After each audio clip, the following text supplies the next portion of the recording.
Kyle and me are here again, but you're not here to talk to us. We have a very awesome, special person we're talking to today. Special meaning specials and cool, not other kind of special. So let's bring in Mr. Kaare Andrews. He just told me how to say his name correctly. There he is. What's up, man? Hey guys, how's it going? It's going fantastic, Awesome. sir.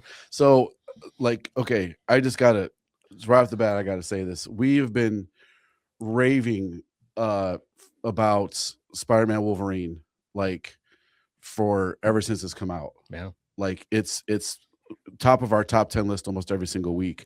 Um and even though you're not on every single issue of it, um it feels like you are. For some reason does it feels like it's your series. I know it's you're not writing it and but the issues that you did the interiors on, I mean, can you just draw all of Spider-Man for all of time?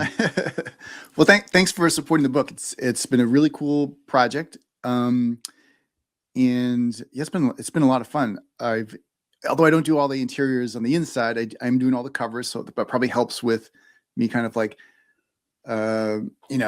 establishing the aesthetic of the book. And I did the first four, and then I did I can't remember 7, 8, or 6, 7, 8. I can't remember. I actually cannot remember. It's a bit of a blur right now. But I've been drawing the insides as best I can, and then yeah, that's the book. It's been really fun to work with Mark Guggenheim, and he's brought a lot of crazy ideas. And we actually achieved this spot in the last 2 issues I did, where we started working Marvel style, which is the first time I've done it, where he has provided me like kind of plots, and then I've been able to have a little more elbow room to like draw the book.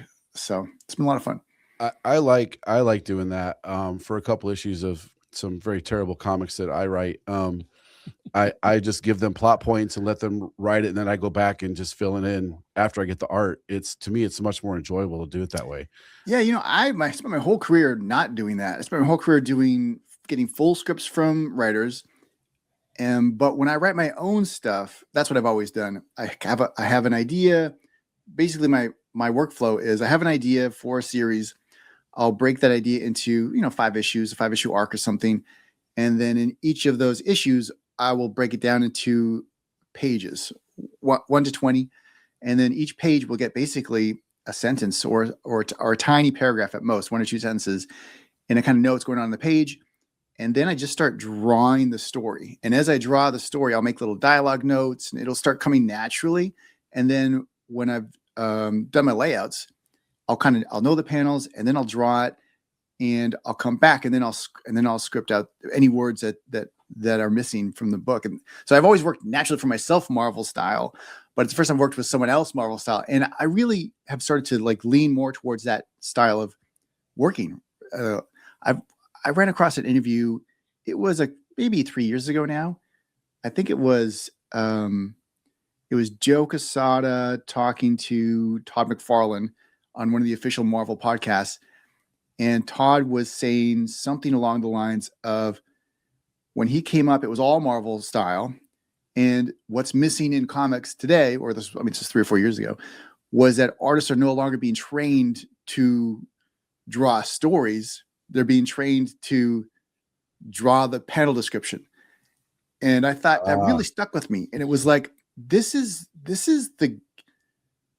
probably the greatest comic creator of the past 20 years, dropping a little bomb of knowledge that I think kind of gets missed a lot. And it is that when you look back in history, the greatest comic book artists, whether it's Jack Kirby or Frank Miller or whoever, they're not just panel interpreters. They are drawing stories panel to panel, and it is the process of the artists really digging into the storytelling that makes the best work.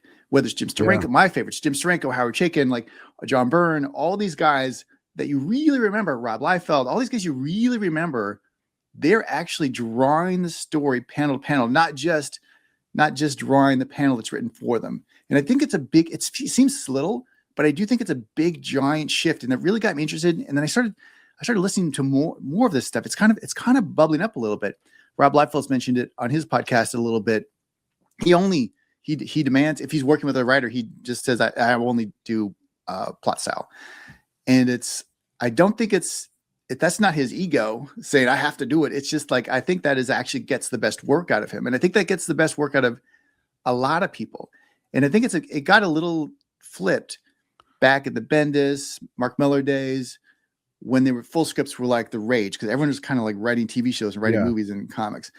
And I think it kind of, that creates definitely a different pattern. And those comics were amazing at the time, but I think it kind of, it became the rule, not the exception. And I think it really took away from some of the comic book art making or art visual storytelling.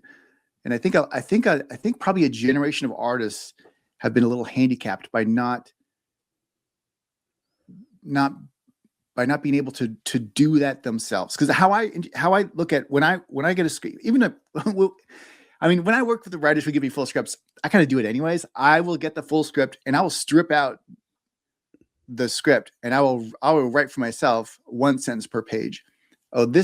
So I'll like reverse engineer a Marvel style. Basically, I'll get a script and I'll go, oh, this happens to this page. This happens to this page. This happens to this page. The amount of panels that happen, I could follow it. I could not. It's just, for me, it's like a sense. It's like, is that rhythm working? Maybe I'll make this a splash page and I'll push 2 panels over to the next page. I give myself permission to do that a little bit. And I really think that's the best way to do it, because the perfect comic book for me is the writer tells me a story and then I tell that story back to the audience. And then the writer comes and, he will come and repopulate the dialogue and he'll adjust it. And you really see that work well. Again, if you look at the best comic books ever made, if you look at the John Byrne, Chris Claremont era, there was this tension between them where you could kind of feel it. They were both telling the same story, but John was kind of going this way and Chris was kind of going this way. And it was that tension between the art and the words that I think made it electric. And so I really am invested in that process of like, writers tell artists a story and artists should then tell that story again to the audience. And then the writer should come back in again and clean it up and kind of make it all work. I think if I look at the best comics ever made, that's how they're made. I really do think so. Yeah, no, I couldn't agree with you more. In my collaborative process, I feel like I get much better product from an artist when I say, look, here's a script, but I keep it vague. Like sometimes I don't know the dialogue I want yet. So I'm like, just draw what you think should happen. And then I can easily adjust the dialogue, whether it be in narration or them, introspecting or somebody else talking to them, whatever. It's fairly easy, in my opinion, for a writer to go back and adjust what the artist created, and you get a better product from the artist, I think. Yeah. Like I also do some directing, and when I work with actors, it's a similar process where, the actor you don't want is the actor that just does what you ask them to do. Like, those are the most boring, forgettable performances you've ever seen. The actor you want is someone who fully commits and, says the lines that are written. They don't have to improv it all up, but they can even just say the lines exactly as written, but they'll always come with a surprise. There's always that like, oh, I didn't expect that. And that surprise is what you want to capture, those moments of surprise. And I think it's the same with comic books and art making. It's like the more you can surprise even yourself, you want to be able to, the trick about creativity is you want to build a system where you're constantly surprising yourself with what you're doing. Because if you can surprise yourself, then you're reaching beyond what you would normally do. And I think the goal of art is to go beyond what's here. It's to like transcend towards something, as to explore towards something else. And if you can explore towards that place in an enjoyable, surprising, thrilling, exciting way, like that's, to me, those are the breadcrumbs that take you to the good stuff. Yeah, that's awesome, Yeah. man. That's we're already talking about stuff we already we're already getting the stuff we're going to talk about. This is great. So for people who don't know, like me, like and anyone looking to get into comics, and definitely going to talk about some of your directing stuff too. Like, what was kind of your career path that got you to where you are? I mean, I'm sure no one's at the pinnacle of their, we're all still evolving in our careers and changing and doing stuff. But what's your career path you took to get to where you are now?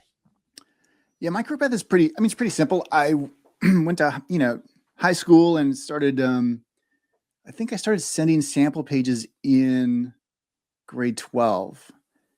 Wow. And that was right during basically I was trying to break in during the collapse of comic books. So I went down to art school for a couple of years, for a year and a half. And the same art school that John Byrne dropped out of is the same, and Carrie Nord dropped out of, and Joni Mitchell dropped out of. I also dropped out of that same art school. It was a great school, but the thing about art school is it really is just a space to do the art. And at a certain point, like maybe you don't need that space anymore. The art degree is not going to help you unless you want to teach. So at a certain point, I just dropped out and just committed to just trying to break in. And I went to these, started going to conventions. My first convention was San Diego Comic-Con. And I would meet these editors and they were like, look, you're pretty good, but there won't be comic books in 5 years. You should draw for video games or animation or something like that. But I just wanted to draw comic books. Like I've always wanted to draw comic books. Both drawing comic books and making movies have always been my childhood passion. It's just been my thing. And so I just thought 5 years, I'll take those 5 years. Like, why not? Like that'll be 5 years of living my dreams. So I just kept committing, and I broke in right as Marvel declared bankruptcy, basically. Like, a month or two after I broke in, you get these weird emails like, Marvel will no longer accept next day FedEx. It has to be 3-day FedEx, and the lights will be off at Marvel offices at 7:00 p.m. You cannot contact anyone. It's all these strange, cost cutting measures started getting implemented. But I just kept, following my passion and doing the work. And separately, so I moved to Vancouver. That's where I live now. And as soon as I moved here, I separately started just writing and directing short films. So I built up two separate paths of like writing comic books and writing and directing film and TV, like completely separate, not attached at all. And it's been a bit of a strange career because I bounce back and forth quite often. And sometimes there'll be a season of more comics, and sometimes it'll be a season of more directing. But for me, it's all visual narrative storytelling.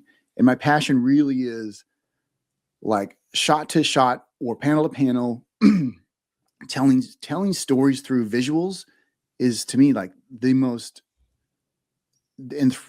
enthralling thing. Even if it's even if it's a cover, like you can tell a story with a single image even. So I'm just obsessed with visual storytelling and visual narrative building, regardless of the medium and regardless of the genre. Okay. No, man, I love that. Again, I keep talking about my terrible writing experiences, but sometimes when I'm scripting something out or I'm working on something, I'm visualizing it in my head, but I always see it as a movie or a TV show. And then I was like, okay, how do I capture that into a still image? And how do I get that point across? Like, what do you prefer, I guess, for storytelling? Do you prefer film? Do you prefer comics? Is it just depending on the story? Like, yeah, well, they're just two completely separate muscles. So I think of it as kind of like the similarities and differences between being a policeman and a fireman.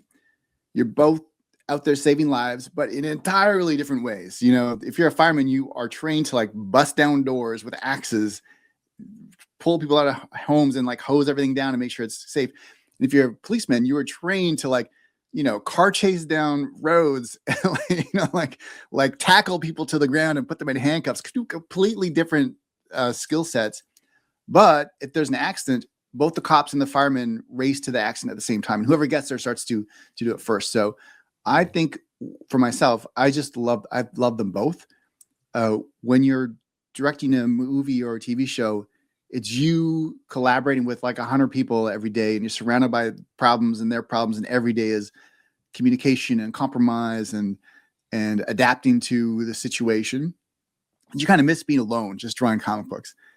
And then when you're drawing comic books and you're alone, it's just every decision is yours. Like you own every, you draw every prop, every actor you're acting, you're doing that performance, you're doing all the lighting. You are actually creating in a way that is like so much control and creativity. But you kind of, sometimes you kind of miss the thrill and the excitement of the circus and the working with other people. And so I really enjoy doing both. I would never want to do just one or the other.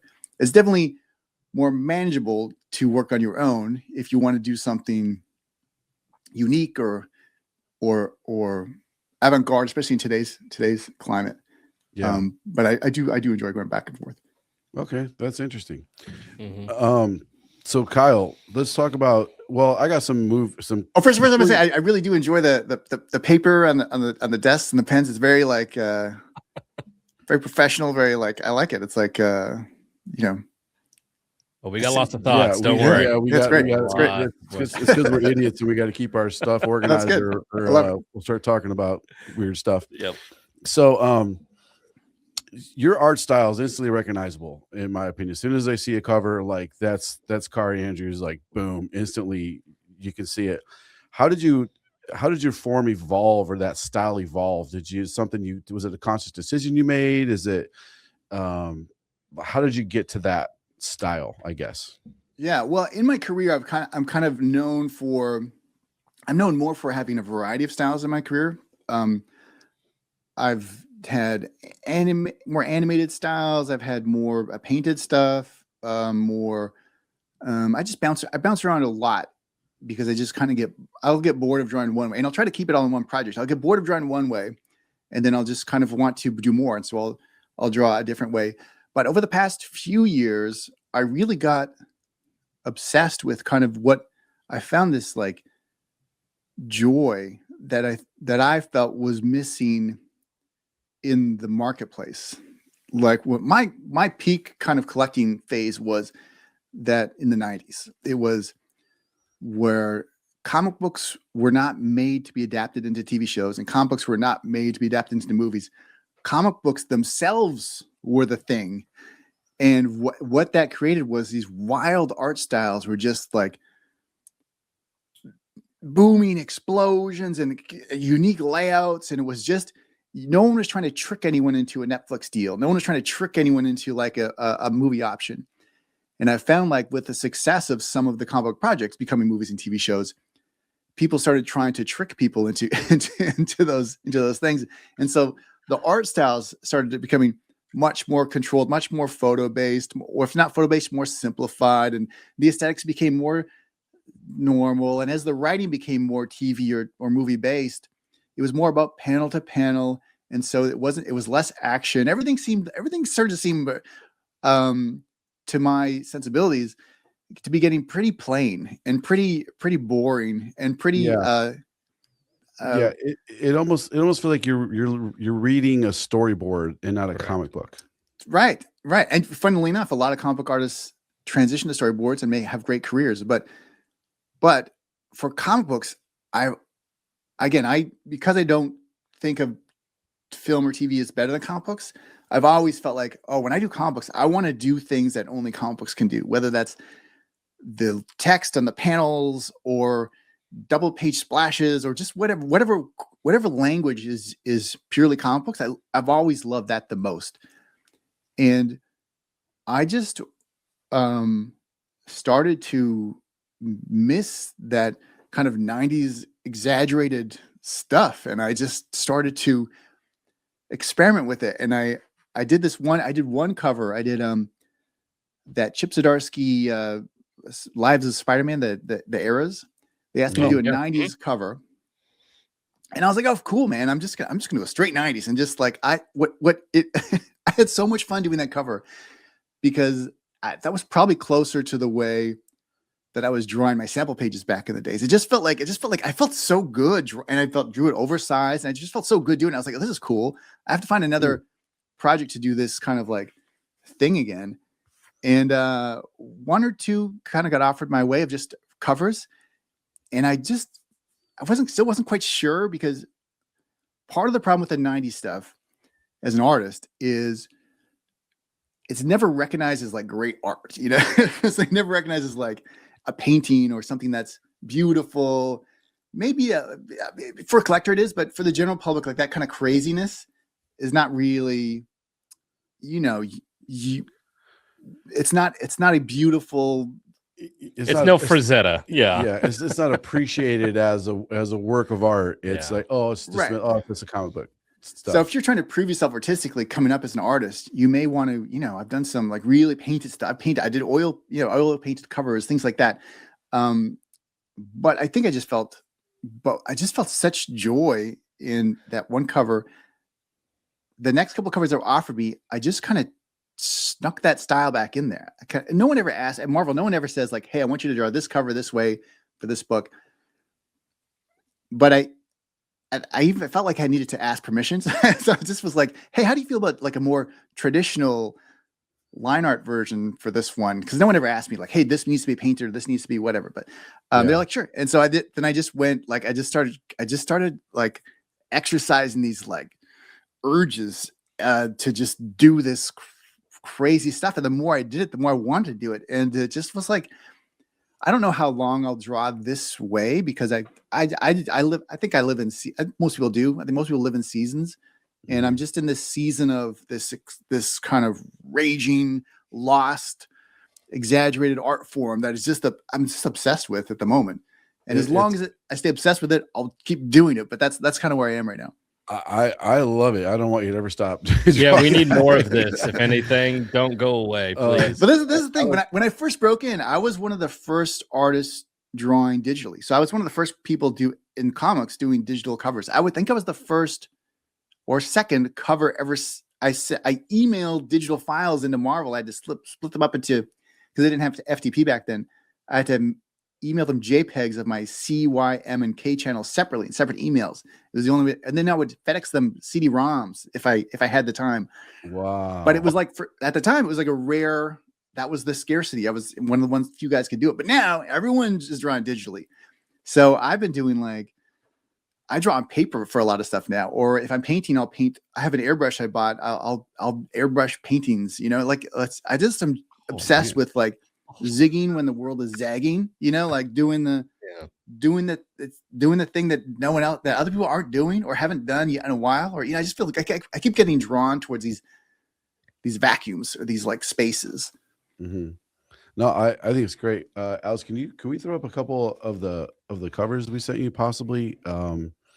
It doesn't matter, whatever you have up there. Oh, okay. So, man, this was awesome. So how cool was it to draw absolute Batman with this big gigantic monster of a Batman? Yeah, pretty fun. Well, this is part of why I think Absolute Batman's doing so well is it's embracing that comics as pure comics aesthetic, and not just artistic aesthetic, but I mean also just the tonal aesthetic. Like this is like Absolute Batman is not a Netflix pitch for the next Batman miniseries. It's just like a crazy, wild, kicking babies and pulling axes off your chest, and like, you know, I think it's not even that people miss that stuff. That's when comic books come alive, is when you can if you can think of something that you can do in comics that you can only do in comics, that gives it a reason to exist. Because if you're just doing things in comics that you could do in a film or a TV show or a book with just words, then there's no need for it to exist. Like I agree. I agree. There's so many books out there too that you could tell some writers are writing just to get a pitch out there. Yep. To try to get a showrunner attached to it, to get it option, that's their whole goal, you know. Yeah, and you can't blame them, because that's been where a lot of the current success and money has come from. If you look at Mark Miller or even Scott Snyder, who's doing Absolute Batman, or whoever, Jeff Johns, like there has been a lot of people making a lot of writers making a lot of money that way. Here's the weird thing. I mean, in the 90s, it was the artists. The artists were making all the money, and they were doing it by just this wild, crazy art styles. And then it flipped, and then the writers started making all the money, and they would do it by building little empires of other artists doing books for them. but it's really, it's never really been balanced. It kind of flips this way and flips that way and flips this way and flips that way. But like what's missing, like what creates value in the world is scarcity, whether it's gold or silver, there's a big silver run going on right now or whatever, or in the art world, like what is scarce, like what isn't out there. That's really where the value is. So I think that's why I'm always drawn to like what's not here, what I want. And if I want it to be there and it's not there, then to me, that's really like, oh, I got to do that because no one's doing it and I got to do it, And I follow that weird sense all the time. It's working well for you, Alex. Go to the next one. That, by the way, I love that connecting cover set. By the way, it's well, thanks. really good. Yeah. Okay, this cover, I love this cover. This Youngblood cover. This is Youngblood, right here. Yeah, Youngblood just came. This is just this week. It just came out this week. So we were talking about it in our show. I love, like, so clearly the proportions are insane on, I mean, look at the bicep. I mean, he has striations on his chest I could only dream of having. And like the arm, the fingers pulling the bow. Like, I love it, fits Youngblood perfectly. So when you're drawing like this, for example, are you just drawing what you want to draw? Are you thinking about like, okay, Layfeld, for example, is known for his ridiculous proportions. I'm going to go extra crazy with this because that's what he's known for. Or are you just drawing what you want to draw? It's mostly what I want to draw, but knowing, well, I think Rob wanted me to draw this cover because I have been drawing in kind of this, capturing some of this 90s flavor again. And I think he probably thought that would be fun to pull into Youngblood. So it was more like drawing what I want to draw. But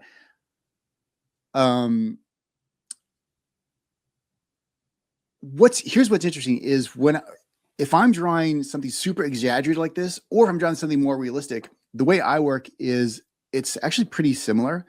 I'm obsessed with the gesture. Like gesture drawing was always my favorite thing to do.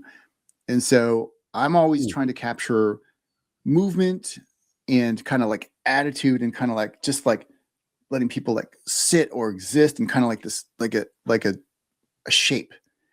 Okay. And if I'm pushing more into kind of an exaggerated style, then I'll let those shapes kind of like push a little further. But if it's more naturalistic style, it's the same shape. It'll just be it just won't be pushed that far. So for me, when I look at this cover, if I was drawing this photo realistically, it probably would be pretty close. It just aesthetically would look much different because like the poses would be the same, but maybe some of the proportions would be a little more normalized. So maybe the heads wouldn't be so small and, the delts wouldn't be so ballooned out, but it would still be pretty, the poses would be the same.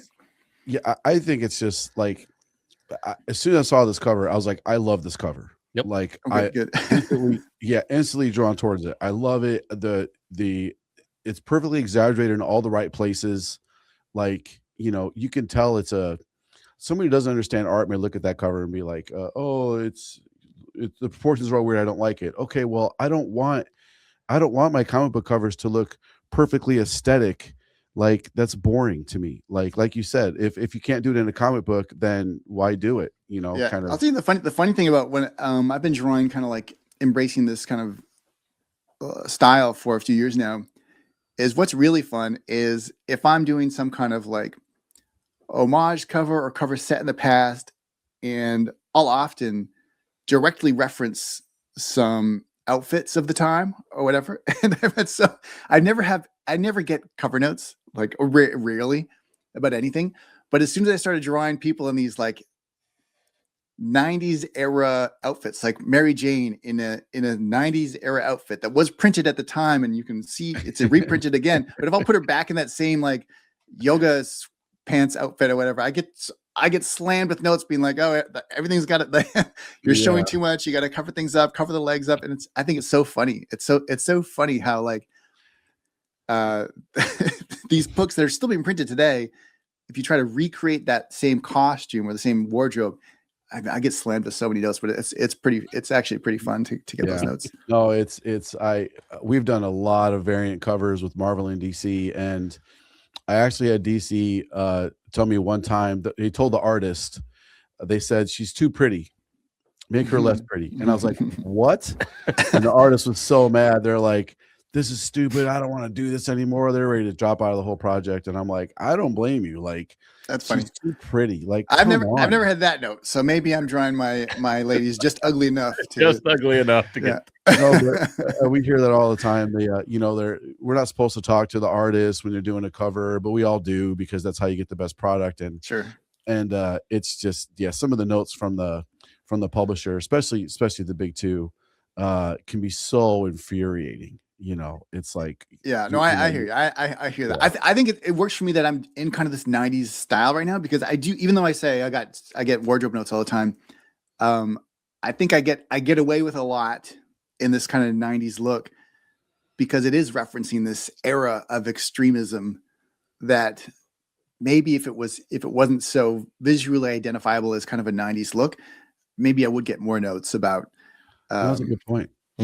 But if you look at, in the 90s, if you look at those Jim Lee X-Men issues or those McFarlane Spider-Man issues, there's some saucy issues. There's like Jim Lee with those. It's like Melrose Place. It's like X-Men was Melrose Place back then. It was. It's like, it's almost shocking because you forget. It's like, oh yeah, these were like hot young athletes, basically all hanging out with each other in the Olympic Village, like in that Melrose Place.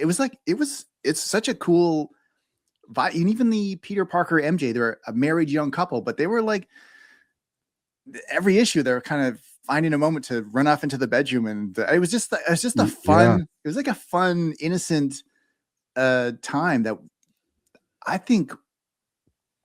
Again, I sense there's a bit of a vacuum there, and I think it's gonna come back into that kind of like fun.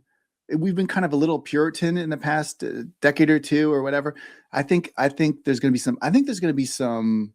Like if you just ask what's next, it's always well, what's missing. So I think that vibe and that attitude is probably back pretty soon, because it's such a, when you read those old X-Men issues, the old Spider-Man issues, it's pretty fun. Like just a fun. It's innocent, but it's kind of Melrose Placey. It's a fun. I miss it. Yeah, no, you're absolutely right. Those old opened up some of those interiors of the X-Men when Jim Lee was drawing it. Like every pose of Psylocke is just this hypersexual badass pose, and no one was complaining about it at all. Well, and again, but at the same time, it was also a bit innocent. That's why I say Melrose Place, because Melrose Place was like a network TV show where they couldn't do too much, but just the vibe of it was like steamy young muscly people living together in the complex, like it was kind of a fun time. Just enough. Go to the next cover, Alex, if you can. We got a few more to throw up here. So do you like drawing multiple characters on a cover, or do you prefer more of like, the absolute Batman Wonder Woman where there's just like the one main character? Like, do you have a preference? Well, I used to hate doing multi-character covers. It used to be the bane of my existence. Anytime someone asked for one, I would just like maybe not even do it. I would just say no. But you want to work on your weaknesses, and I actually have found lately quite a bit of joy in like stuffing characters on the covers now. So I've always enjoyed montage covers, and but now I have a lot of fun drawing just group shots, big giant group shots. I think it's probably because I haven't done it a lot in my career, but over the last few years, there's been quite a few covers where I've just stuffed them with a bunch of characters, and it's been a lot of fun. Will you draw them separately and then merge them together? Do you lay it out all in one shot? Well, so how I work is I do my layouts on the computer, and then I print out my layouts onto bristle board, and then I will ink my layouts. Well, I'll often have to further pencil them with pencils, and then I ink them with brush and pen. So when I'm doing a multi-character cover, when I'm doing the layouts on the computer, I will have separate layers for each character, so I can continue to adjust and refine them alone.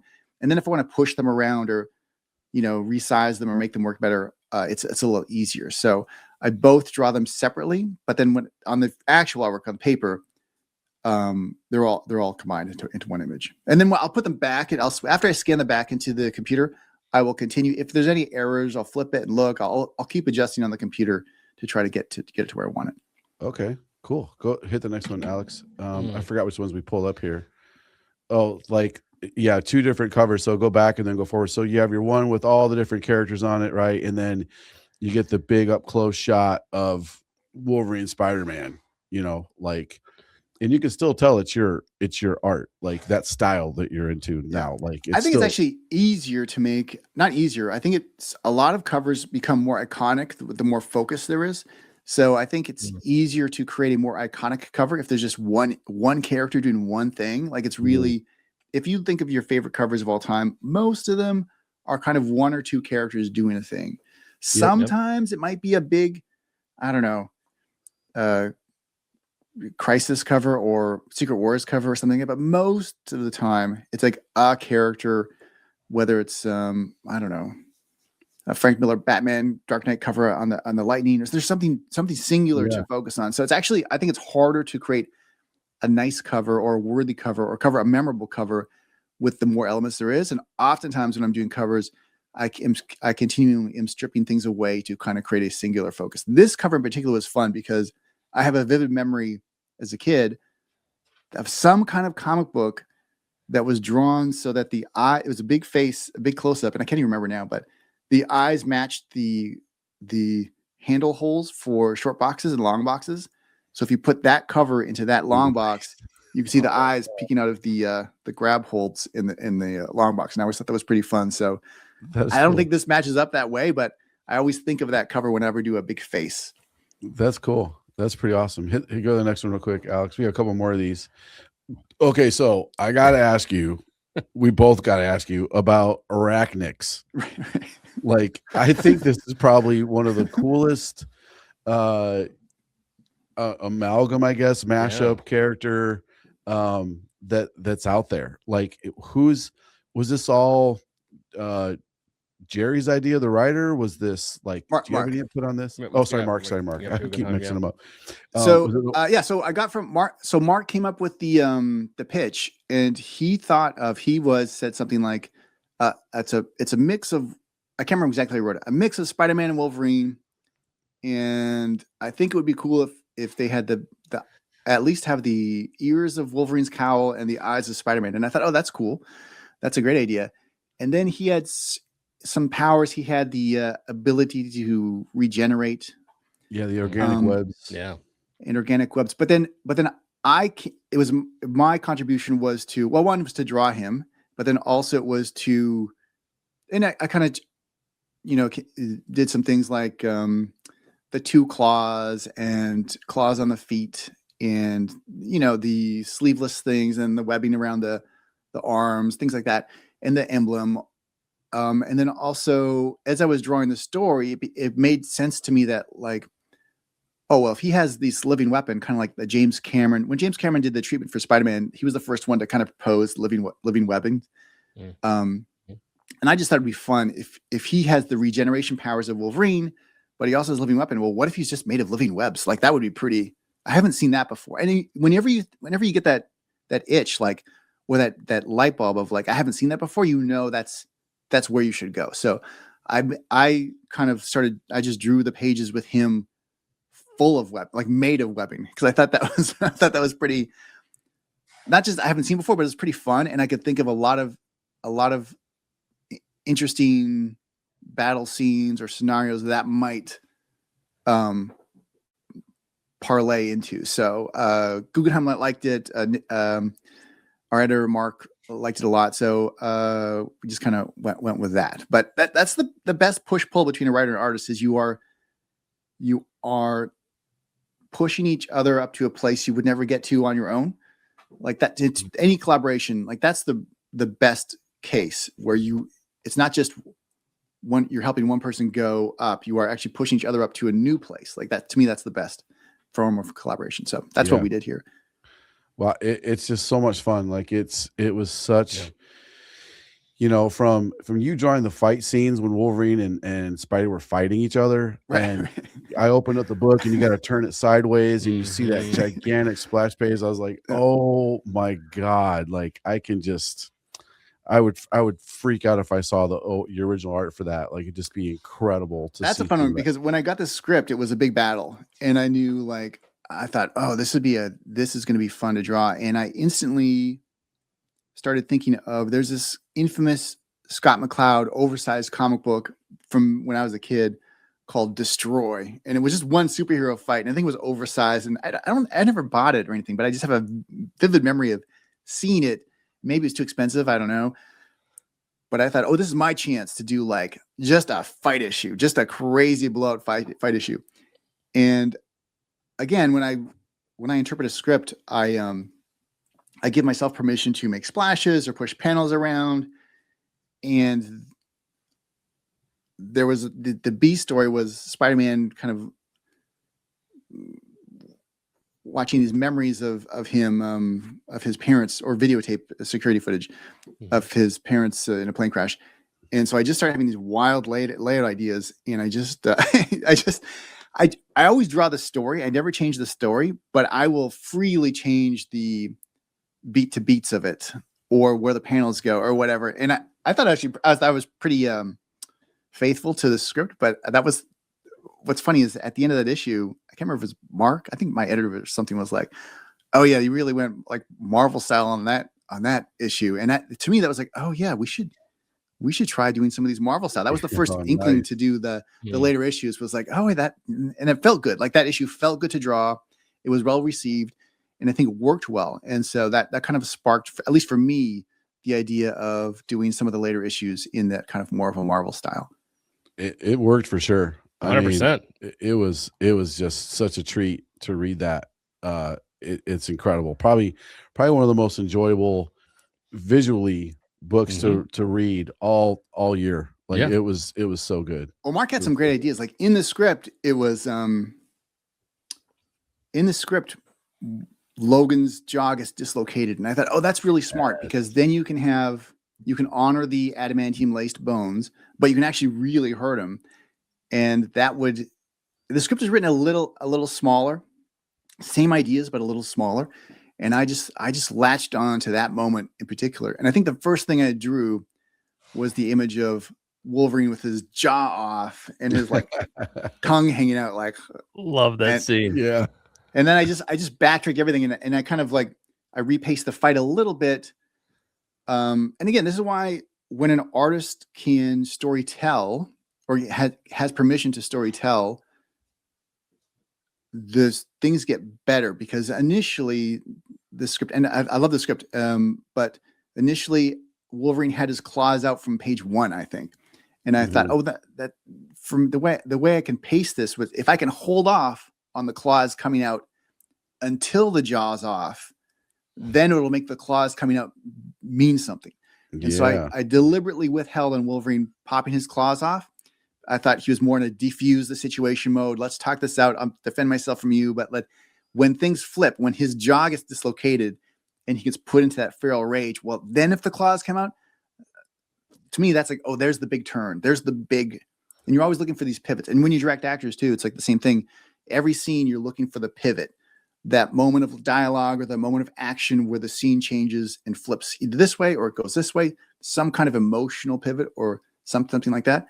And for me, that pivot of the issue was when that jaw gets dislocated and then the claws come out. And then it was like, you're looking for ways to kind of like pace these things so they can build, explode, come down, and then explode again. Something like that.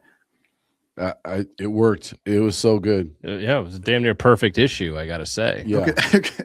Yeah. So good.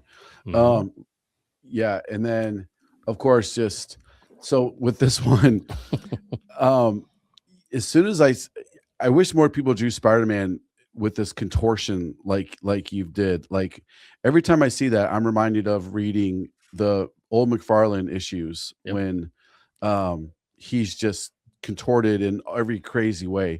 Did you get any inspiration from that at all? Or oh yeah, I mean those McFarlane issues, the McFarlane issues of Spider-Man before his own Spider-Man book, before the Adjective Spider-Man, that little run of Amazing Spider-Man is like probably, that was my peak passionate collecting phase when I was growing up.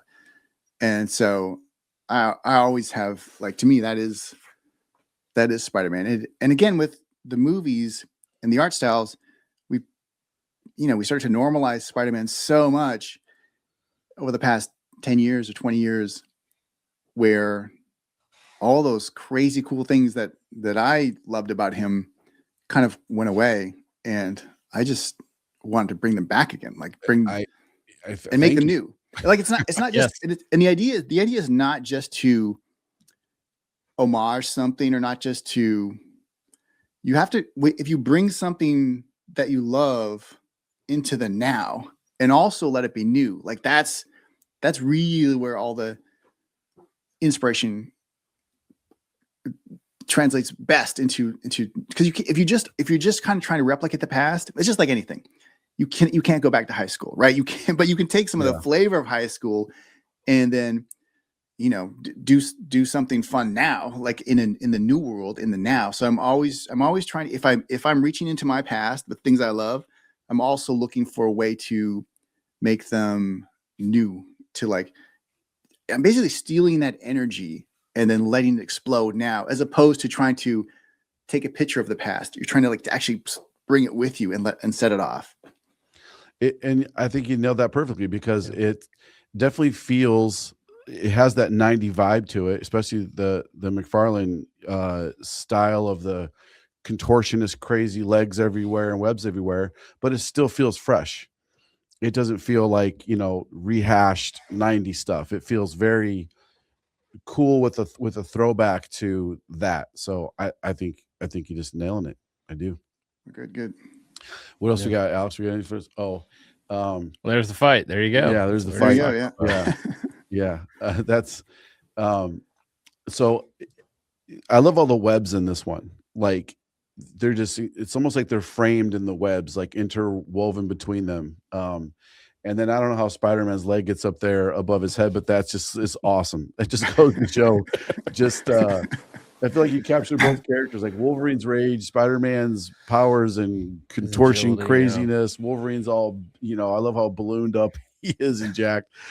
It's just, it's so fun. It's so fun. Those you know? webs, man, are fun. Or like you said, they do become a framing device. And when you can use the webs like that, it is a lot of fun to just kind of draw them around and use them to lead the eye around the page and circle things in. And that foot, the reason why he can bring that foot up there is because I can bring it up there. Nice. So I've always been very flexible. And when I first broke into Marvel Comics, I was the same height, weight, and I think age of Peter Parker when I first started working at Marvel Comics. So Wow. I've always felt he's always my favorite hero, and I've always felt like really a kinship to him as a hero. He's always been one of my faves. I think because he screws up just as much as he succeeds, but he's always trying. He's always trying. He just isn't always is successful, but he doesn't give up. You know, like my favorite moments of Spider-Man is when he's just beat to crap, but he just keeps getting up. Like that's, to me, that is peak Spider-Man. And I have felt that way in my life so many times. It's like, I think we all do. Right. So to me, that's just the best stuff. It's great. No, it's so good. It's so good. So a couple more for you real quick. I'm going to let Kyle ask you some stuff over here too. So I always like to ask, because things are getting so, AI stuff is everywhere, right? I'm adamantly against AI being used in any type of art to be published unless you admit it. I notice all on the interwebs and people, you know, oh, that's not AI. I got a new colorist. Like, no, you push the AI button somewhere, ran it through Stable Diffusion. What advice would you have for somebody coming up now to stand out in a very AI heavy world? Well, I think AI gives you, an artist, an incredible opportunity to stand out. I think the fear is that AI will replace you. The reality is that, like, as I mentioned when we first started in our interview, scarcity creates value, whether it's gold or silver or whatever you're doing. So if you are entering a world where anyone on the planet can prompt a certain look, what you're actually doing is you are creating more value in hand-drawn artwork. So if you were an artist now, like originally when I first broke in, I mentioned I was one of the first digital artists, and at the time that was a scarce set of skills. The people that could do it weren't really artists, and the artists themselves were just starting to do it. Same with 3D animation. The first people that could do 3D animation weren't artists; they were computer guys, and they figured out how to do some stuff. And when the artists started to learn how to do that stuff, that's when you had Pixar explode or whatever, things like that. So here's how I look at the AI stuff. There's this idea called I think it's called a dumbbell. If you're watching this on YouTube, you can click on the summary page. It's an AI generated, hey, here's everything we talked about. If you click on LinkedIn, hey, here's an AI generated job listing. Or if you want help generating your application, AI. It's like, it's not going away. It's everywhere. I think you should learn as much as you can about AI because I think it's here. It's just here. Yeah. But it also creates so much more value in original art. I think if you're an artist drawing on your iPad or in Cintiq exclusively, I think now's the time to try to bring it back to paper. Because two things. One is the look and feel that you have when you, and I do both, right? I do my layouts on the computer and then I bring them back onto paper. Drawing on paper is a different feeling than drawing on your Cintiq or your iPad. The results themselves will start to feel differently. So artistically, it will create a different look. Just like shooting on film does create a different look, film or TV show than shooting on digital. That is true. Just because in film, you have to keep track of how many features shooting per minute. Every frame you develop is a cost. With digital, you can let that thing just run all day and not call cut and do running takes and experiment all the pieces. But because you can't do that with the film, everyone starts to focus more on your film takes. That's a similar thing happens when you're drawing. So if you're drawing on paper, the limitations of the paper and the ink on your brush or your pen or your whatever create a different feel and look. The second is the more people can create art without effort, the more valuable the art becomes where effort is needed to create that. And you can see that in practice because today, in today's world, I don't know if you're aware, but the original art market is exploding. Yeah. Like if I look at my income, the amount of money in my income based off of my original art versus my rates, it used to be my rates were the main thing. And the original art was like, okay, a little bump here and there, some, restaurant money or having fun at the convention money or whatever, buy some t-shirts, whatever. It's flipped now where there's more, as an artist, there's more value in the original art on paper that someone can hold in their hands. And it's not an accident that is concurrently happening with the rise of AI. It's the same system. When one thing gets scarce, the value increases. The more common AI art is, the more value original art will have on paper, canvas, whatever that is, on paper. And I would recommend to every artist now, if you are drawing on your iPad or your Cintiq, find a way to bring it back to paper. Find a way to bring it back to something you can draw by hand, because the value of that original art is the value of the person that draws it. And if it becomes more scarce, if there's less actual people out there who have the technical ability to draw on paper, that value only increases. So you can't stop the world, but you have to recognize the opportunities that are presenting itself to you right now. I think it's the same thing you saw that in the music world. When Napster and these sites started being freely able to copy and distribute your songs illegally, it was like the death of the record album. But it created more value in the live performance. Those Taylor Swift concerts where she made billions of dollars, it's not on accident that's at the same time where you could just stream her music for free on Apple Music. Yeah, on wherever. Same thing with comedians. The comedians during COVID latched onto YouTube and Spotify and podcasts, and all of a sudden you could experience all their comedy for free whenever you wanted to. Matt Rife, whoever. It's all free. And because it's free and because it's everywhere, it created more value in the live performance. And now comedy shows, these dudes are selling out wherever they go for that live, tangible experience. It's the same thing. There's always a balance. It's what gets scarce increases in value. If it's silver, if the world suddenly realizes, oh yeah, there's not that much silver, and we use silver in every electronic process from computers to solar panels to whatever. Yep. And we've kind of forgot about that. Well, when everyone remembers, well, silver's going to go like, like I own a little bit of silver. I've just witnessed the value of silver explode. And it's not that silver changed. It's just that mechanics were like, oh yeah, right. Oh, right. Silver is valuable. Right. And there's not a lot of it. Right. Like it's the same thing with hand-drawn art.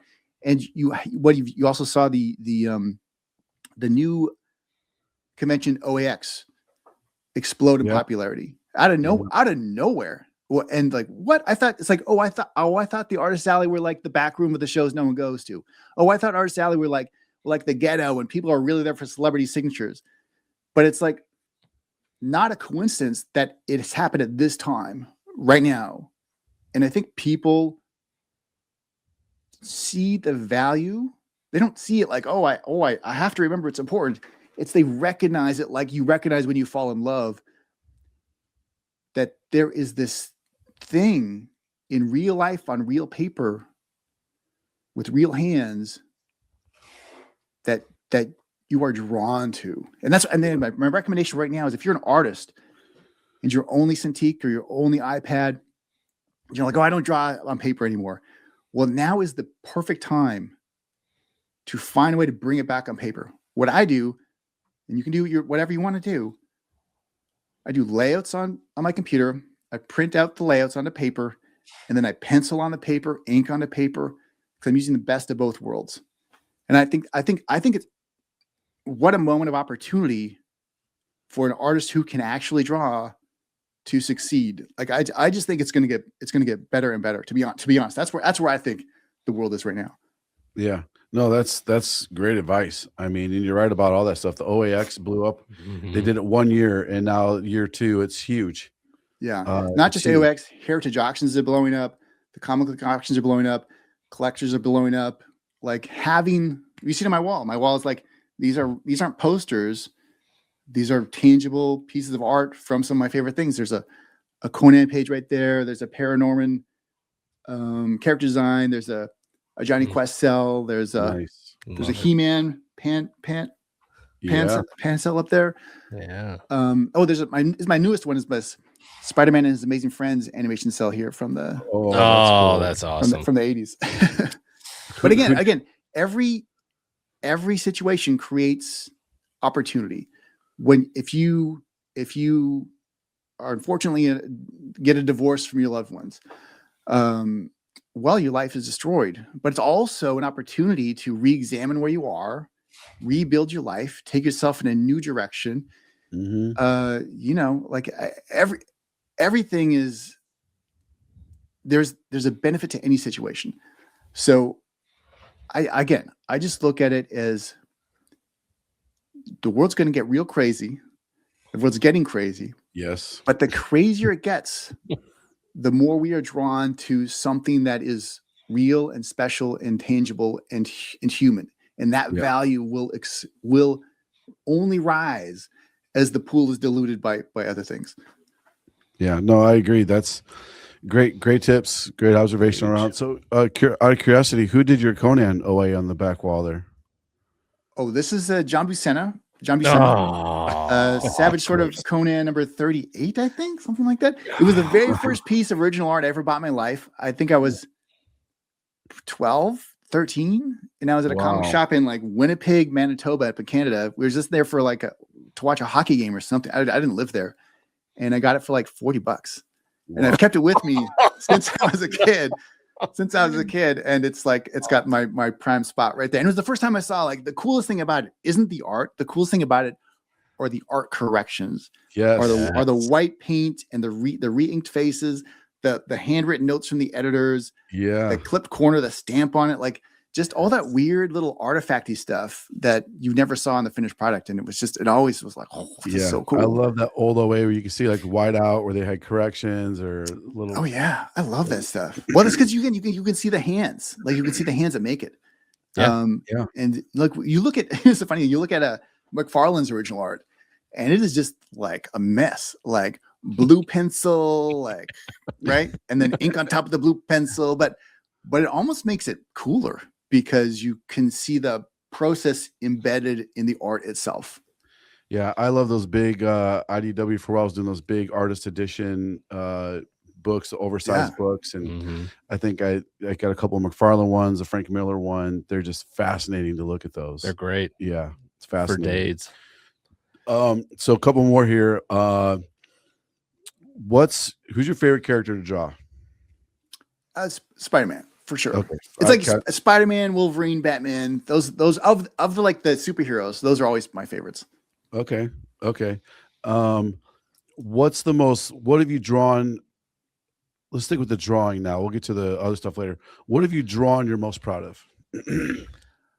I'm proud of nothing that I've drawn. I try not to look at it like that. I think as an artist, you should be invested in whatever's in front of you more than anything that's in the past. And because what is the worst criticism of an artist is, oh, they're hacking it out, or they're just doing the thing I saw them do before. And it's always I think it always happens from fear. Like the art is a scary business, and it's scary because everything has to be new all the time. And if it's not new, if people sniff it out, it feels safe, but it is actually the road to death as an artist. And if you're going to survive in this industry, like I've been drawing comics for like many years now. And I think what's kept my stuff fresh is I've resisted the urge to try to give people what I think they are looking for. And when I look at my favorite artists, whether it's Frank Miller or even someone like Madonna back in the day or whoever, it's always the surprise of like, oh, they're doing that now. Like, it's like, that's really, if you want a career in the arts, you want to create they're doing that now. Like you want that to happen. And the way you can have that happen is to avoid taking pride in anything you've done and just focus on what's in front of you and what is that weird urge to do the thing that no one else wants you to do. Like start re-embracing the 90s stuff or whatever. That urge, those urges are the rocket fuel of creativity. Okay. I like that. I like it a lot. So Kyle's watched some of your movie stuff, right? Oh Yeah. Yeah. So I was checking out Safe Haven on Tubi. Sure. I know you directed several episodes of that, and that was something that had you not have been involved with it, I really wouldn't have given two shits about it. I got to be honest with you, couldn't care less. But when I saw that you were kind of attached to that, I was like, all right, I want to check this out and just kind of see, because of how bombastic your art is on Spider-Man and Wolverine and Spider-Man Reign and everything else that you've done. I'm like, what is he like direct? Because it's such a weird juxtaposition of behind a camera looking at this show. And so then when I watched the pilot, it felt very David Lynchian storytelling of like, you're literally just dropped into this story. You're trying to get grasp for air, kind of like she is from the accident, and then figuring out, she is a comic book artist and some of the things that she's creating are kind of coming to life. I just wanted to know more about that process and how it is for you directing and looking at somebody else's work like that, just kind of like your comic work, getting somebody else's script. What is that like directing? Like, how do you put your own stamp on it? Because it's easy as an artist to put your own stamp on a work, obviously. So how do you do that directing? Yeah, well, here's the tricky part of directing is there's kind of two styles of directing. One is a feature directing, and one is television or streaming directing. and those jobs require different things. So for a feature directing, you're really asked for your stamp and your signature and your interpretation, and that's how you win the job. It's like, oh, I want to. If it's not your own script, you're like, oh, I see this script going this way, and here's the way that no one else is telling you it should go, and isn't this exciting? And only I can do it, and that's how you get those jobs. Where the directing for TV or streaming, like, and that's the reason why you know those directors' names, whereas Tarantino or Fincher or whoever. The feature directing is the spot where you are asked for your signature style. Television directing, you're asked for something else. You're asked for anonymity, basically. You're asked to contribute to something in a way where you bring some of what you can do, but the flavor of the show is the flavor of the show. So that's why you don't know any TV directors' names, because that's not the job. So it's a bit of a strange. It's almost like, it's the comics analogy is that if you're directing for television, you're following the writer's lead, and you are kind of like taking that show, and you're doing it in ways that, trying to lift up the script, lift up the performances, but you just do your time and you leave. Like, you don't oversee the final edit. When you're directing for TV, the editor's editing while you're directing, and then you have a director's cut that's like maybe 3 or 4 days per episode, and then you walk away, and then the showrunner takes over and they do their cut, and then the studio or network takes over and they do their cut. And that's traditional television. You're asked to be kind of a component in a bigger machine, and to do your thing, but not too much your thing, you know. Whereas feature films, when you direct a feature film, you are editing with the editor for weeks and weeks and weeks, like, a month and a half or something like that. You are bringing that to the finish line. So it's a little strange that way, but it's more like when you're directing television, it's almost as if you're one of the actors. You arrive to do your work on the day, and then you have to go home knowing someone else will take that work across the finish line. So for a show like Safe Haven, you can only claim so much ownership as a director, because it's a streaming TV series.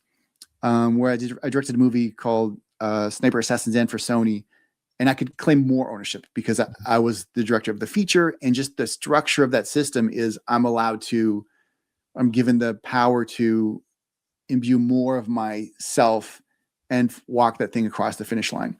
So for comic books, it's a little bit like episodic TV directing is a little bit like drawing a book as just a fill-in artist. You're trying not to make too much noise. You are enhancing the script, but it's not your book. It's like you're kind of the guest of the day, and you're doing your thing, and then you kind of let someone else do their thing. So it's a weird business, and that's why when you're directing, sometimes you can really miss just the total control of comics. Like in comics, I can just totally change everything and do what I want now. I can manifest it right now.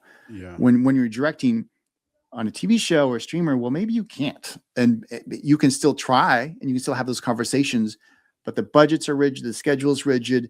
It's not your call at the end of the day. You do what you can, and then you have to move on. And in features, you're given more power to kind of like imbue that thing with who you are. But it is a bit of a different animal. But again, that's why they're so different from each other. I could never just do directing and never could just do comic books, because totally different muscles, kind of doing the same narrative storytelling, but in different ways. Huh. That's interesting. I had no idea there was so much of a difference between streaming and movies. That's awesome. Yeah, and again, that's why you don't know any TV directors' names. That's why they're right, unless you get Tarantino directing an episode of ER for reasons, right. And that's what's so fascinating about it. Like, hearing you say that, as somebody that is so creative as you, like, I get you wanting to stretch your muscles and do some TV, but at the same point in time, it's so rigid to where it's like, man, I really can't stretch creatively that way. So it is interesting. So why would you choose to do TV? Is it just to get more credibility, as in like, look, I've directed this, and this, I've done TV? Because to me, as a creative person, it would seem like, man, I can't really put my stamp on this. I want nothing to do with this. I want to do my own thing.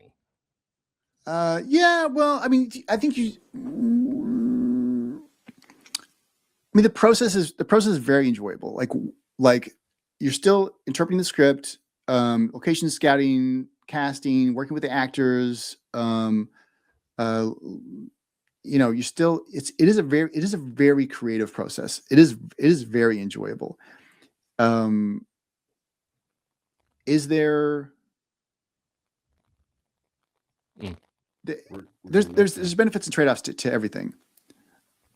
Are you guys breaking up there? I see you guys are turning into Max Head. Yeah, I know we're turning into the Spider-Verse here. It's getting crazy. If you need to put him on there until we get it's just a different skill set. So when you're directing TV or streamers, you just have to be okay with not having the final say, and you can't own it as much as you can on a feature or as much as a comic book. But there's still quite a bit of joy to be had in that process. So it's just sometimes you're driving the car, and sometimes you are in the car with other people. It's just a different. But again, there's joy to be had in each of those different tasks. That makes sense. Makes sense. It does. So a couple more here for you, man. We'll let you go. We don't hold you up here all day. All the way, I could talk all day. Trust me, I could go all day. This is so much fun for me. So even though you work in comics, a lot of creators, they're not actively involved like in the industry in comics, if that makes sense. They're just like they do their creative thing, and then they kind of go their own way, I guess I would say, or they're not like too viced in the marketplace and all this other stuff in the industry. Is there anything about the comic industry you feel like fans don't really understand? Hmm. Now, and as you're thinking about that, you just told me probably 7 things that I didn't understand about the movie industry, some stuff about comics, and I've been doing comics for a long time. Do it for a minute. And just some of your insight on things like is pretty awesome. I love our Spider-Verse thing we got going on here. But is there anything about the industry you feel like fans that they don't understand or they're missing, or something you wish you feel like should be more well known amongst general fans? Not really. I mean, I think the thing to know about comics is it is a dream job, and it's something I appreciate so much.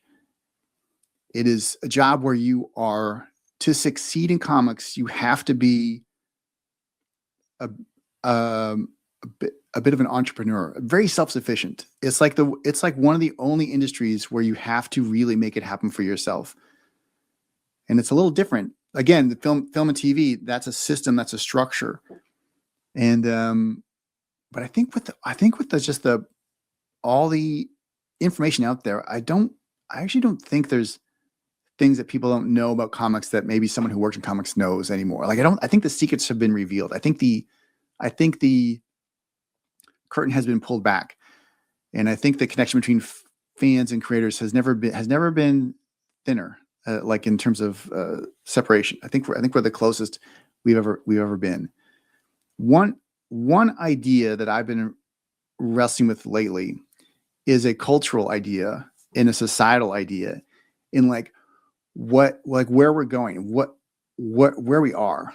I think, and something that I've been in because I've been doing this for so long now. I've kind of seen and lived through these transitions. And I think at one time there was, and these are new ideas, so I'm just kind of working them out right now. But at one time there was more of an emphasis on exceptionalism and individualism and unique, singular, strong voices that could do things that other people couldn't in a way that was a magnet from the system, where those voices were supported and propped up and elevated and heightened.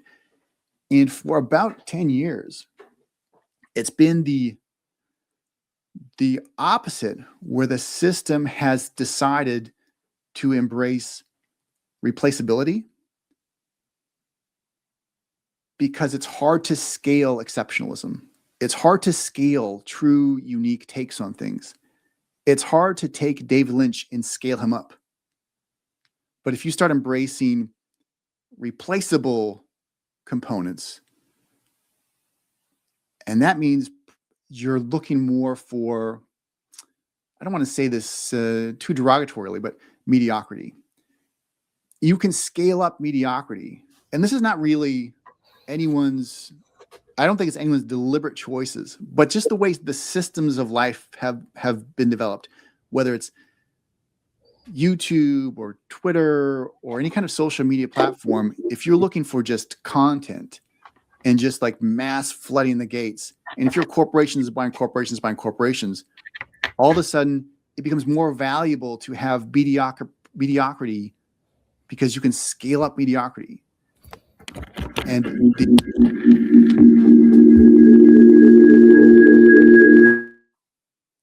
the individual creators, the individual performers, I think have been over the past 10 years have been kind of like encountering a lot of friction in this new world.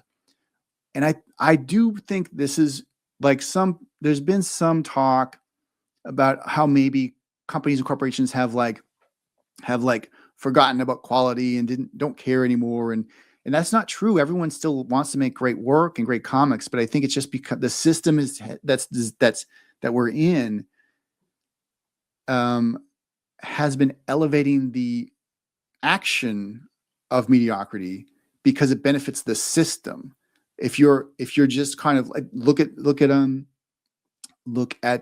Netflix buying Warner Brothers. Netflix is buying Warner Brothers for, I can't remember how many billions of dollars. Let's say 60. It's crazy. Because it's easier for a system to acquire the IPs of another system than to spend that $60 billion to create really cool new stuff with the greatest unique voices of our time. And we're in this season of that happening all over, from comics to movies to music to streamers, social media platforms. These systems that are being put in place are doing that through action. Not I don't think they want to do it. It's just that's what makes money, and that's what collects value across as many people as you can. Like the most popular ice cream you can make is just vanilla. Mm-hmm. Because everyone likes it enough and everyone enjoys ice cream enough, but you'll never have like your special unique signature flavor that you can't scale it up because not everyone likes it. So like Netflix, I think this season will burn itself out. I think we're in the tail end of this season because I think these systems are failing.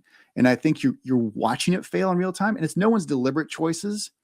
No one's deliberately being like, I just want to make mediocre stuff. And, it's just the way the systems are designed. Companies buying other companies, easier to like scale up a certain level, but like those unique individual voices, those Frank Millers, those Todd McFarlanes, those Alan Moores, like just get them out of the way for now. We're trying to scale it up, but I think we've scaled it up and it's kind of like tipping over. And I think my prediction is there's going to be a return. There's going to be a return to the value of individual creators in a way we haven't seen since the mid 80s. And I think we are only 2 to 5 years away from that happening, where once this system of unintentional scaled up mediocrity collapses, you will be left with these voices that are going to shine so bright and speak so loudly to the people who are so ready to hear it because they've just had enough of the vanilla ice cream and they want that unique signature flavor, and they haven't had it in so long. I think that's why I think comic books is going to experience a renaissance very shortly, and we're just in these final days of this other thing we've been living through. That's been okay. It's been okay. It's been fine. I still love comic books. It's been a little bit of friction, but it's been a little bit of, not everything's great, and there's no real superstars, and it's things are kind of like feel a little off. It's about ready to just collapse, and then we are going to be left with, I think, just shining stars. That's my prediction. We were just talking. I don't know if you can hear us or not, but like we're like, I'm kind of my first impression, bro. Like I've never met you before. This is just the first time interviewing you. But I'm very impressed, bro, with like your outlook on life, your outlook on comic books, your outlook on the industry, your outlook on the world. I mean, we're over here like, how do we replace CB Cebulski with Kaare to make him editor in chief of Marvel? Like, yeah, you definitely need to be in the upper echelon for sure. I think CB's doing a great job. And again, when I talk about these systems, it's not whoever's editor in chief of any company at any time. It's actually a bigger situation. And I think, guys like CB, they have to take the bullets because they're in that driver's seat. They're at the wheel of the pirate ship. But it's the ocean that's the problem, not necessarily the pirate ship. So, and I think these cultural seas, again, will settle and will calm down, and the skies will part, and we'll see the promised land in front of us. And I think it's just around the corner. I agree with you. I feel like a shill for Scott Snyder right now because I've been talking about him so much lately. So I saw an interview he did with this other YouTuber. He talked for a good hour, and he just talked about what's happening at DC and how the Absolute Universe came to be, and what their approach is on comics now and how they're approaching it. And I feel like it's exactly what you're talking about is starting to happen at DC with how they're approaching comics and, just with the Absolute line. He was talking about, for example, just real quick, and I'm going to butcher this. I've only seen it once, but if someone's book isn't doing well, for example, instead of like, oh, you need to have a Wolverine guest star, obviously, like in the 90s, Wolverines and everything. Like, instead of that, like, hey, what can we do to make this better? What kind of creative shift can we take? It's more about the creator, again, being that voice about that person's vision, more like directing a feature film instead of just, throw something on paper and then, give us a script and then we'll give it to the artist and let them draw and give it to a, colorist and a letterer and let them just slap something together based on your script, which could not resemble anything like you turned in. That's got to be frustrating as all hell. So it sounds like what you're talking about is exactly what they're trying to do at DC now. And I wish, as somebody who reads 20 plus comics a week, Marvel would embrace a little more. This is my opinion.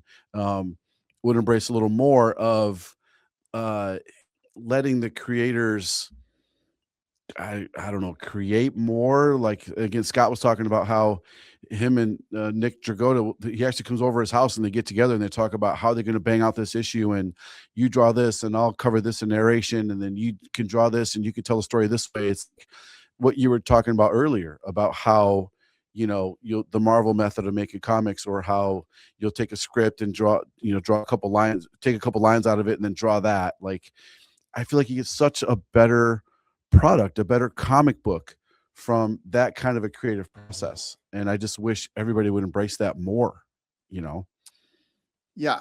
I do believe the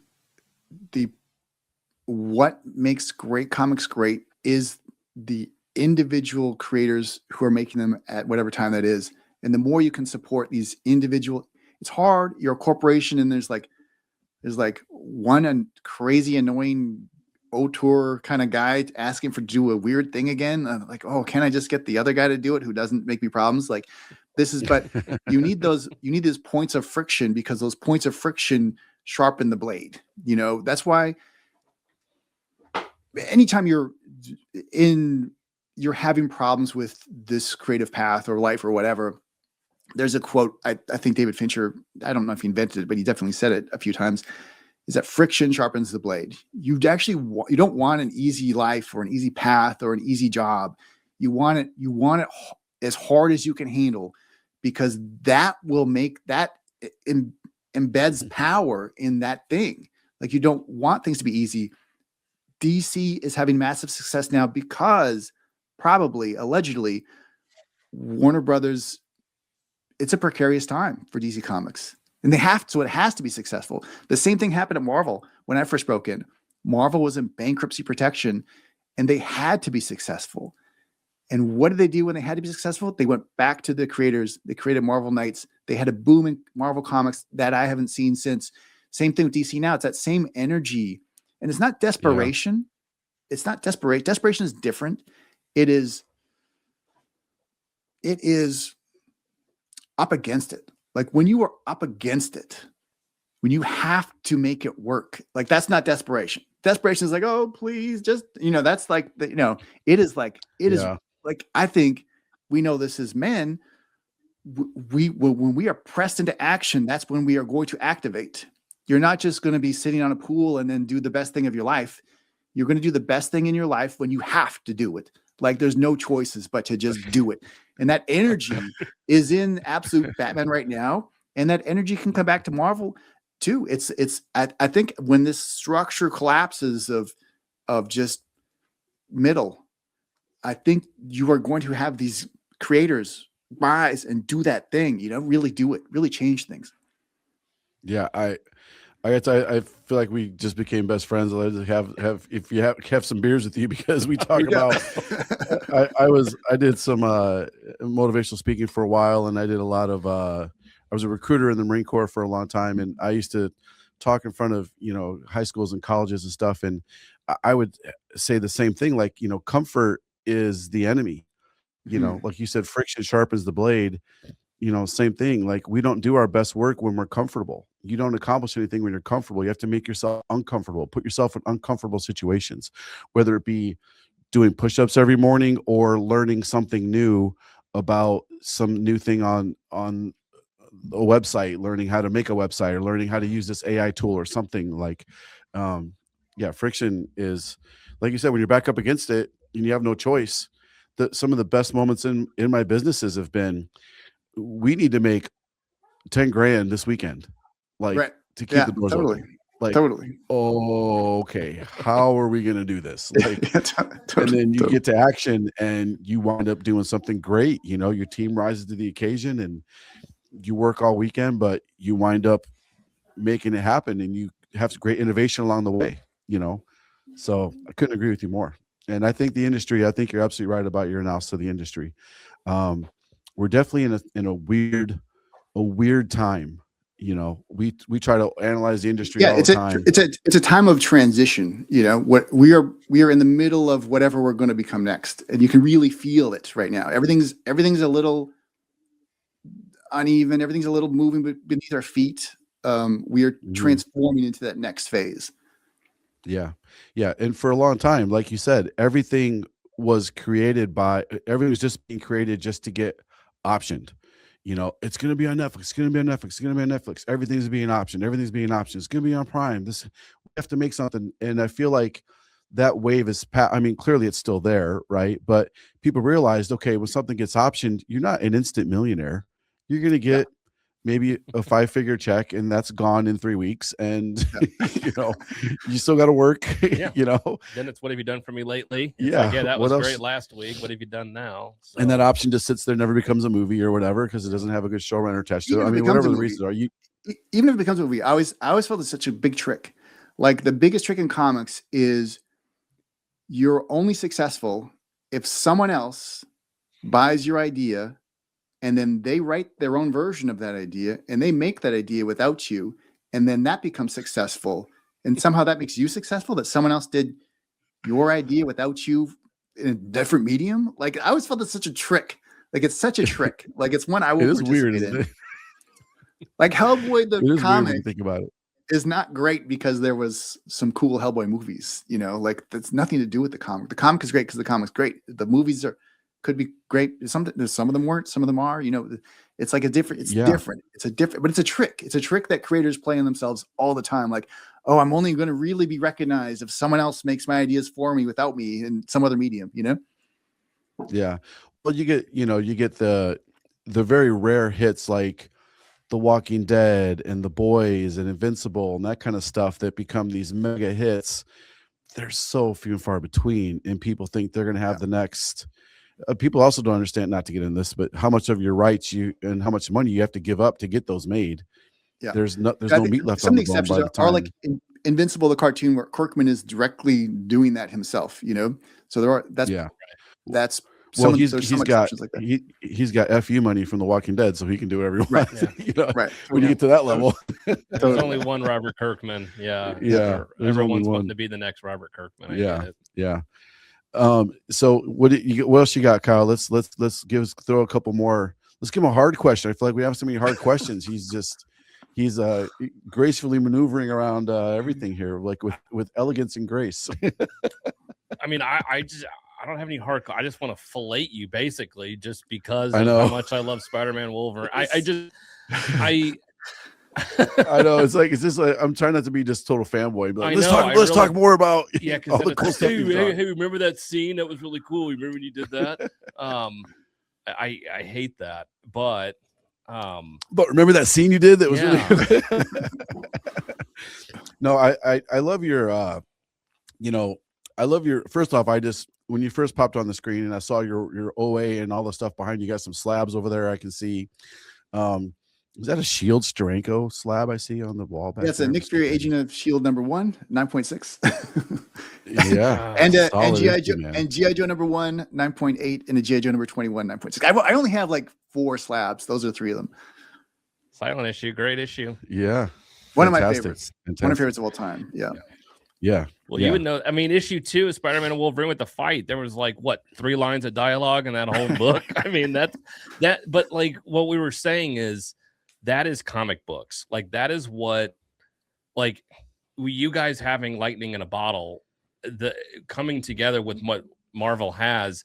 I love it and I want more of it. But like you're saying, if we had your work on every book every week at Marvel, which I would love, but after a while you would be, it's like, all right, we're kind of oversaturated. What else is there? Even though it's amazing. So like when we do get you, which is why when you weren't on the interiors for Spider-Man and Wolverine, it was pissing me off. It was like, oh, because I'm like, this is you. What the hell are you doing taking a break?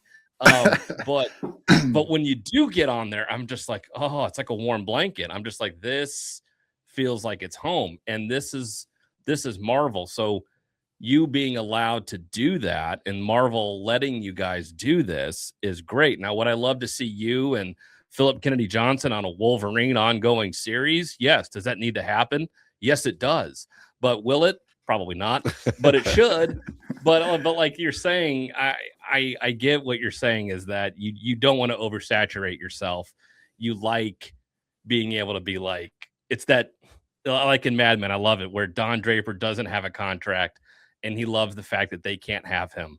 And that's kind of where you're at in this position of, yeah, screw you. I can kind of do what I want and I can just walk away and I can go direct something. So I appreciate it, but I hate it. Agreed. Agreed. It'd be great to see, I mean, geez, a regular series with you drawing the interiors, even a Spider-Man would be, I mean, please, Spider-Man needs some help. I mean, ASM needs a lot of help.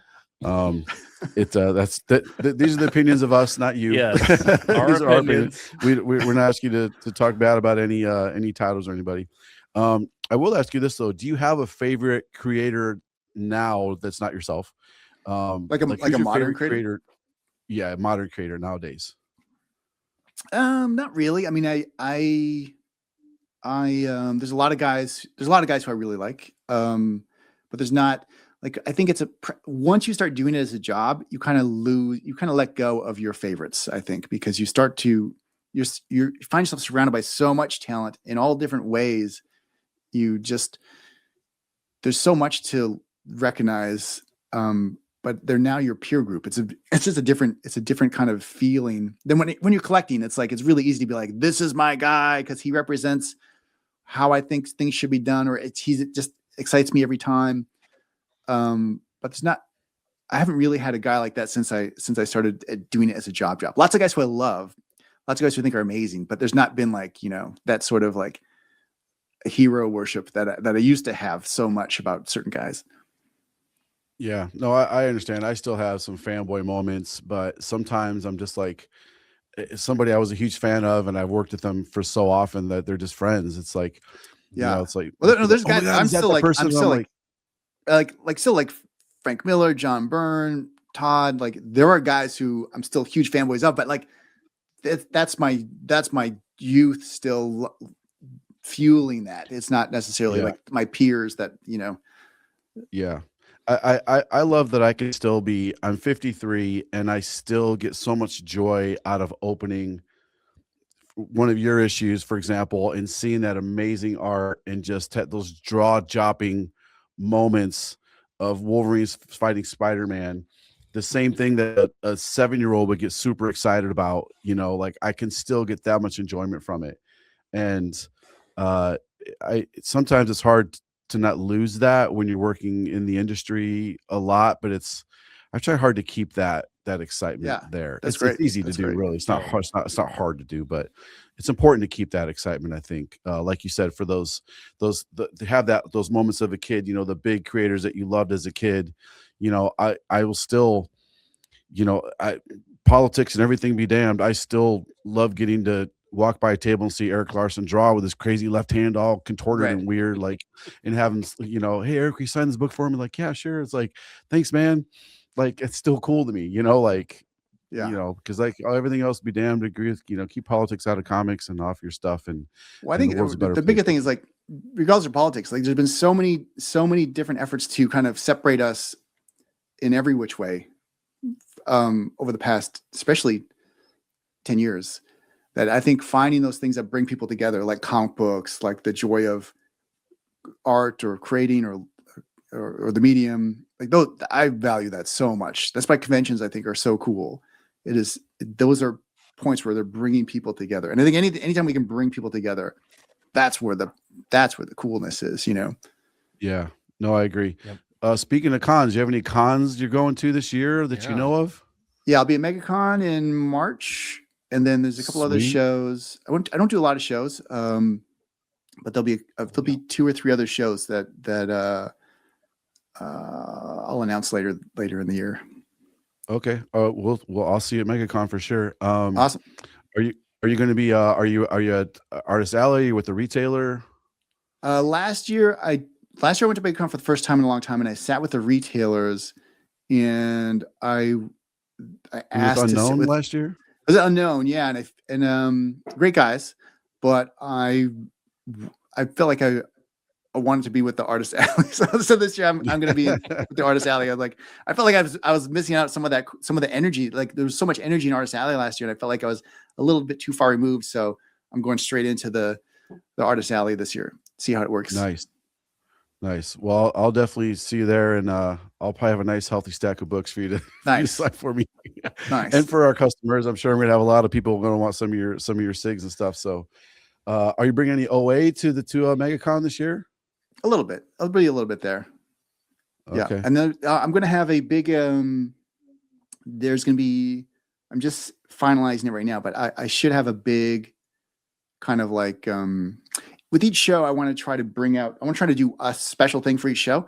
So there'll be a really special announcement for MegaCon coming. I'm just working out the final details right now, and there'll be something pretty cool at MegaCon. So it'll be worth the trip, I think. Oh man. Well, I'm gonna have my video guy Alex there too. So I love to talk to you about your announcement. That'd be awesome. That'd be awesome for sure. Nice. Yeah. Anything else? I mean, I could just shoot the shit with you all day, man. This has been a great conversation. Like much again, much deeper of a conversation than I expected. Like really, like. Well, it was my favorite. I mean, I like to go in those places. My favorite thing to talk about is the ideas space. No, same. No, I rarely get to have, we really get to wax philosophically about life and comics with people besides just me and him. pretty much. My wife don't want to hear it anymore. She's like, whatever. Right. So, yeah, my wife couldn't care Get it. less. So Yeah. no, but we appreciate it as two guys who, you've written more than I have, but like getting into that process now and me, writing comics and everything. I love to hear guys that have been doing it for so long that have this knowledge and want to kind of pass that on, and just I just want to be a sponge and just soak it up as much as possible. So the fact that you're gracious enough with your time for us, like it means the world to me, and I know to him as well. It's just I love these interviews that we're doing now. I just want to see the creative process. Like, how do you go about it from a artist's perspective? Like me as a writer, how I go about writing scripts. Like what would a real, big name and an artist in Marvel and stuff, like how would they go about doing their craft? And so like I truly appreciate it. So I can't thank you enough for your time. Yeah, the insight you gave is awesome to hear. Like, I'm glad to know I'm not an idiot because I'm enjoying the Marvel style. I in hearing you say you like that too, I was like, oh, I'm not an idiot. Yeah.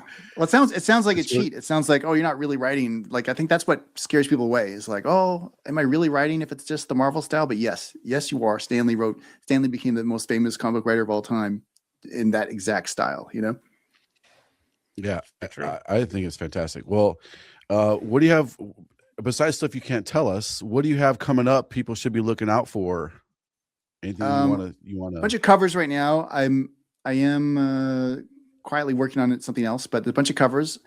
I'm doing a cover on Spider-Man, Superman. I'm doing a cover on what else? I'm a bunch of stuff that hasn't been announced yet, but just it'll be a bit of a cover run for the next short time. Nice. While I am building up some momentum in the other thing.